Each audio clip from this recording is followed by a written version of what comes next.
Hello everyone and welcome sa panibagong episode ng Sambo Eats. And today, may binisita tayo isang batchoyan dito sa Zamboanga City. Nandito sila sa Barangay Victoria, so medyo dumayo tayo, nag-drive tayo ng mga ilang minuto para bisitahin yung Joshua's Batchoy. May nag-comment na viewer natin at nag-suggest na tikman yung Joshua's Batchoy. So kaya dumayo tayo today and titikman na natin yung batchoy nila. So eto siya.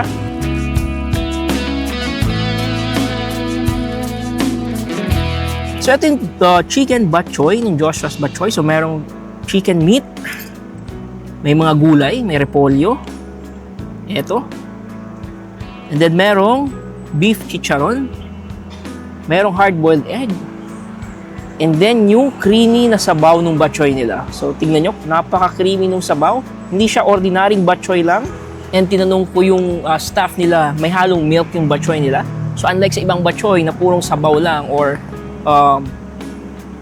pinakuluan na buto-buto or pinakuluan na karne. Eto siya, may halong gatas yung sabaw nila. So, tingnan natin yung sabaw muna.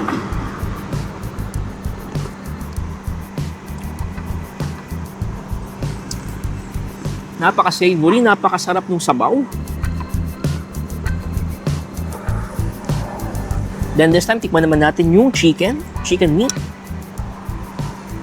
with the noodles.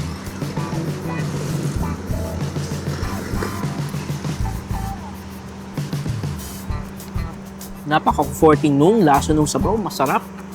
Kahit tirik yung araw, mapapakain ka talaga nung batchoy nila sa sobrang sarap. Napaka-creamy, napaka-savory, and then maraming laman yung batchoy. So ang in-order pa na natin yung special batchoy nila. So meron silang tatlong batchoy, meron silang chicken flavored batchoy, pork batchoy, and then meron silang beef batchoy. Pero yung in-order lang natin is yung chicken special batchoy nila and then yung pork special batchoy. So kain ulit tayo. And then yung chicharon na gamit nila is beef chicharon. Regardless kung pork, chicken, beef chicharon yung ilalagay nila. Pwede rin kayong mag-request kung ayaw nyo ng chicharon. Pwedeng hindi lagyan ng chicharon yung batchoy nyo. Napakasarap ng chicken batchoy, guys. Kung i-rate ko itong chicken batchoy nila is 10 out of 10. Masarap, very comforting yung lasa. Kahit mainit, mapapakain ka talaga ng batchoy sa sarap ng sabaw. And then, napakasulit na ng batchoy nila dito sa Joshua's Batchoy. So next naman ang titikman, guys, is yung pork or special pork batchoy. So ito yung pork batchoy nila. So merong pieces of pork meat. Ito. Meron ring gulay. So may repolyo. And then merong hard-boiled egg. And then yung creamy na sabaw nung batchoy nila. Mixan natin yung pork batchoy. Nakikita nyo madaming laman. Napaka-generous ng serving nila. So tikman na natin yung pork batchoy.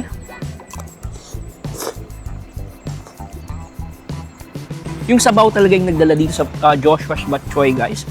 Sabaw pa lang panalo na. And kakaiba tong batchoy nila once again. Napaka-creamy nung sabaw. Gawa ng may halong gatas. Kaya masarap, malinamnam yung sabaw.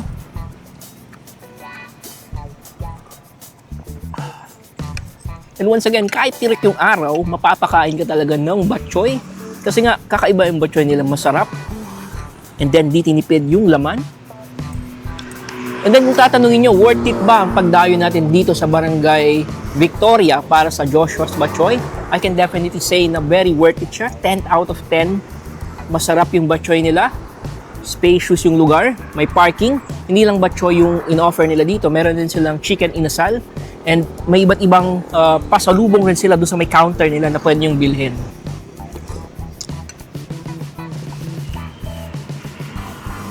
And kung gusto nyong kumain ng masarap na batchoy, nandito lang sila sa Barangay Victoria. Along the road lang sila. Once again, spacious yung lugar. May parking sila. And then mababait yung staff nila dito sa Joshua's Batchoy.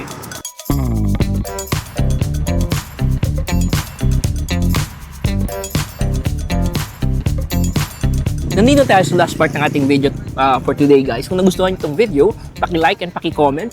And kung di ka pa naka-follow sa aming mga social media accounts, nasa Facebook kami at Sambo Eats. Nasa TikTok na rin kami, paki-follow kami sa TikTok.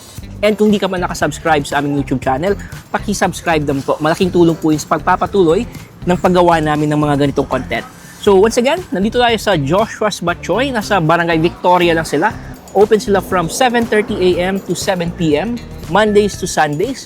Kung naghahanap kayo ng kakaiba, masarap na batchoy, pwede nyong bisitahin yung Joshua's Batchoy. Once again, 10 out of 10 yung Joshua's Batchoy. Masarap, napakasulit, and then malawak yung lugar, presko yung hangin or sariwa yung hangin, and mag-e-enjoy kayo sa pagkain ng masarap na batchoy nila dito. So maraming salamat sa panonood and see you in our next video. That's yummy.